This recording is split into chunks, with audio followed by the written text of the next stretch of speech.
Okay. Third time's a charm was starting this recording. Sleep Token, Chokehold. I'm excited to check it out. I've never checked the band out before, so this is my first foray into the band. So I've heard really good things about them, though. I just have never gotten around to checking them out. So much new music. But hey, now I get to share this experience with y'all with these two tracks. So here we go, Chokehold.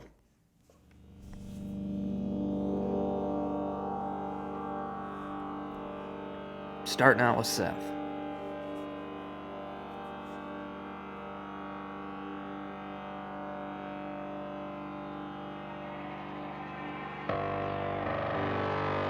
Or maybe heavily affected guitar. I don't know. Like I said, I'm not familiar.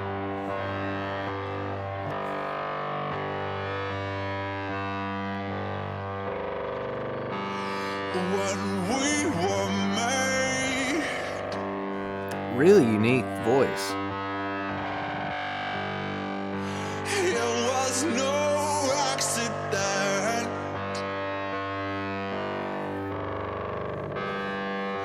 We were tangled up. Changing up a little bit here, the progression. In a flood.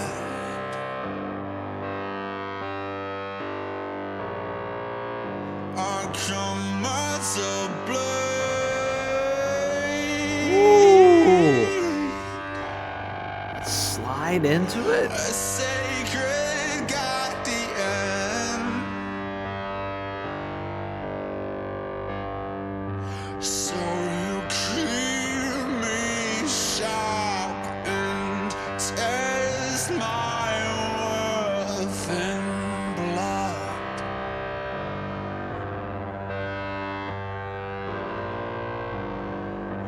You got me in a chokehold. Okay. It's not the groove I was expecting it to go into. I was expecting something a little more straight. This got nice push and pull to it.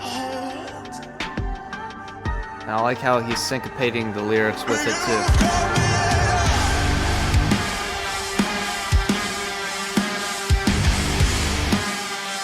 Modern bendy riff, okay. Low tune guitars as well. Sounds like some F-tuned 8-string or 7.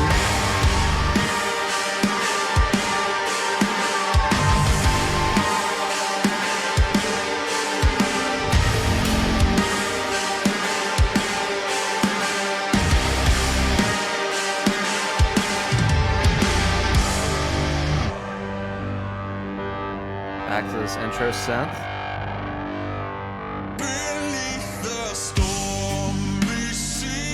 Add some clean guitars. I like it. Build the dynamics up as the song goes on.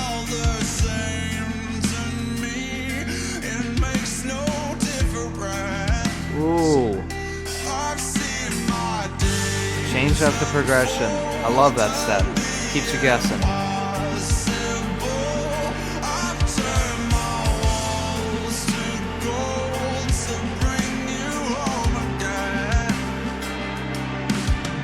They got nice melodic qualities to this, which is nice.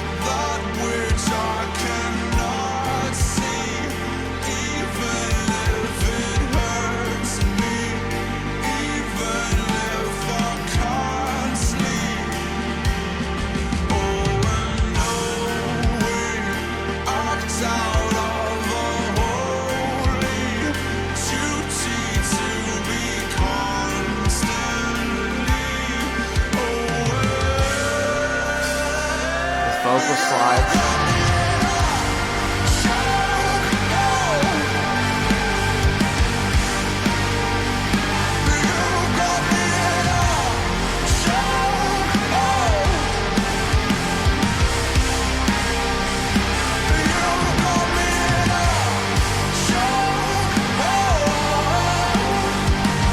Dude, this is sick.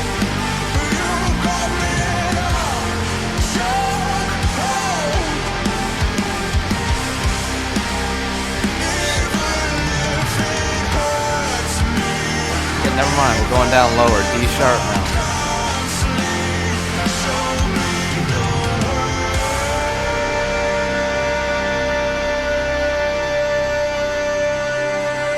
cool bridge part. A little short though.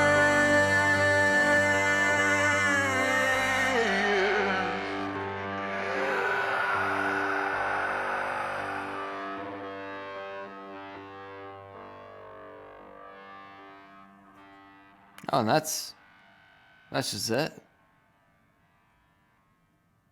Okay. Interesting. I would have expected a little more, at least from like a bridge standpoint. So I I do like it though. It's atypical. Like I said, it was not what I was expecting, and it's not your typical structure for a song. You know, your verse, chorus, bridge, chorus, out, which is cool. I would have liked to have heard more of that section there at the end. It was cool, but sometimes it's almost a creative thing. It's like I want to hear more of that, so then you go back and listen to more of the songs because it's like dangling a carrot. But that was really cool, very moody, a lot more melodic than I was expecting. It's cool seeing and I don't know. Obviously, I feel like in 2023 now, it's almost as if genres are irrelevant because there's just so many of them. But these guys are billed as a rock band, and it's cool to see a rock band using these low tune guitars. You got these guys, or like guys like Nothing More, doing it, which it's cool, and I dig it. Any of you guys who've been with the channel for a while and been watching reactions know I'm a sucker for kind of slow, just moody, grindy tunes, and this kind of fits that perfectly. I love whoever the vocalist is. I know these guys are like one of the masked anonymous bands.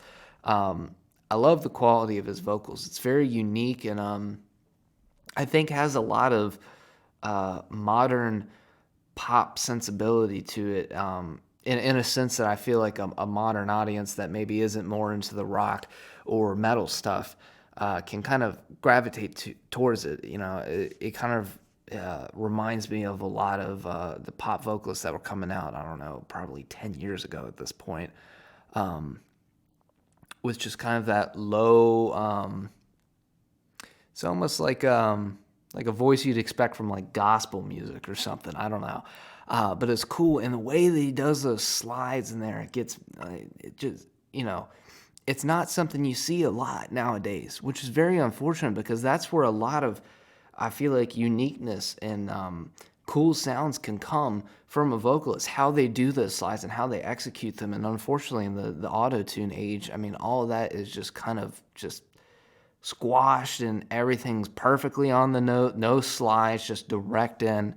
It kind of kills a lot of the emotion. And as one thing that there's a lot of emotion in this song.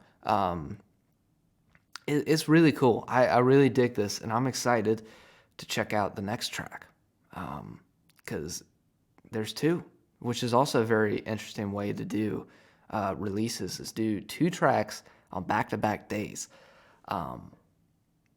Which is interesting. I feel like bands are getting more creative with how they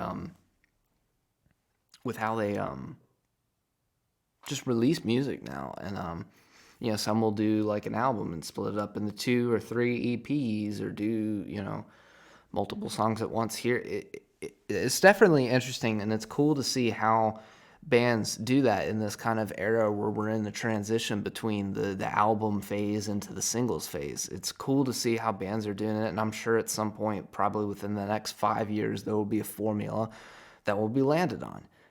But in the meantime, it's cool seeing the different ways that bands do it. And for me, as a person who is in a band and does a lot of I don't want to say management, but as an independent artist, I mean, basically everybody in the band becomes their own manager and all that stuff. So it's cool seeing this and how I could apply this to our music. So yeah, good stuff.